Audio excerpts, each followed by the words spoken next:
سحر ذکر سی ډوډۍ، ماښام ذکر ډوډۍ، بیا بل ذکر شروع شي بچي بچي بچي، بیا بل ذکر شروع شي ښځه ښځه او ښځه او ښځه. وایه څه ژوند شو، هغه کمقلانو ژوند دی. د عقل خاوند هغه په دې خبره ځان پوه کوي چې الله زه ولې پیدا کړی به. هسې چې ځان له چېرته یوه ورځ کښېنئ تاسو چې ځان له ناسې سوچ وکړه آیا الله ته ډوډۍ خوراک له پیدا کړی؟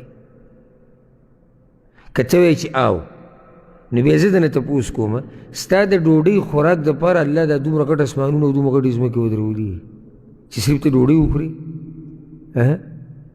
او دا دومره عجیبه غرونه او دا سیندونه او دا مخلوق او دا غټې قصې او دا پیدایش او دا مرګ او دا بیماری او دا روغ بدن او دا خوشحالي او دا غم او دا غریبي او مالداري، اخره کې خلاصه دا چې ته ډوډۍ وخورې. که ته دا وې نو بیا ستا په عقل باندې ماتم پکار دی. او بیا زه درته وایم چې مبارک شه تا سره عقل شته دې سره نشته، د عقل نه خالي. سوچ وکړه که ښه بل سوچ دا وکړه چې یاره زه به الله دې دپاره پیدا کړم چې بس خواهشات پوره کوه شهوت پوره کوه او بیا یو بچي پیدا شي.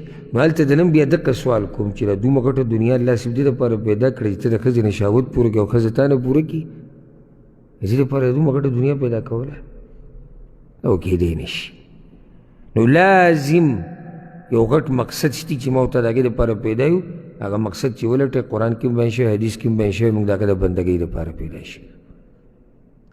نو د الله رب العزت دا بندگان خوښ دي، سوچ او فکر او تدبر او عقل والا دا د الله خوښ.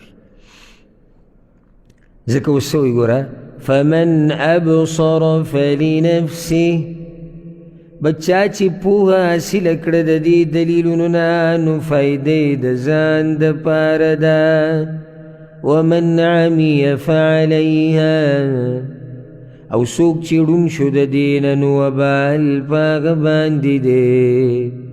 فایده او نقصان ګوره زما استاد دی. او ګوره الله غیرتي ذات دی، غني بې پروا، چاته مینتونه او زاریانې نه کوي. ګوره دلته دا نه وایي چې نه نه نه نه ته به لازم زما قدرت وپېژنې او نه نه نه چې ته زما قدرت وپېژنې نو ما ته به فایده میلاو شي، او چې ته زما خالص بندګي وکړې نو زما خزانې به ډېرې شي، او که تاسو زما بندګي ونه کوئ نو ما ته لوی تاوان دی. الله دا چاته نه وایي. فمن ابصر فلنفسه ومن عمي فعليها. که څوک په دې دلیلونو باندې پوه شو سوچ یې پکې وکړو فایده یې خپله ده. که څوک چې ړوند پاتې شو ځان یې پې پوه نه کړو نقصان یې خپل دی، وبال په ده باندې. وما أنا عليكم بحفيظ، او نیم زه په تاسو ساتنه کوونکی.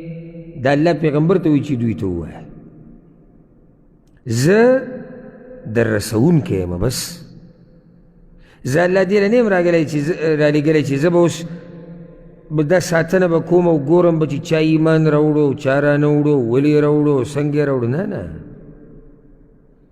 کار د دې پیغمبر دی دغه د عقل دا دلیلونه را رسول بس. او که چا پکې سوچ وکړو فایده یې خپله ده، او که چا پکې سوچ ونه کړو نقصان یې خپل دی. او د پیغمبر صلی الله علیه وسلم ذمہواري څه ده؟ رسول دی. بس الله د هغه نه تپوس د دې رسولو به کوي. لکه قرآن کې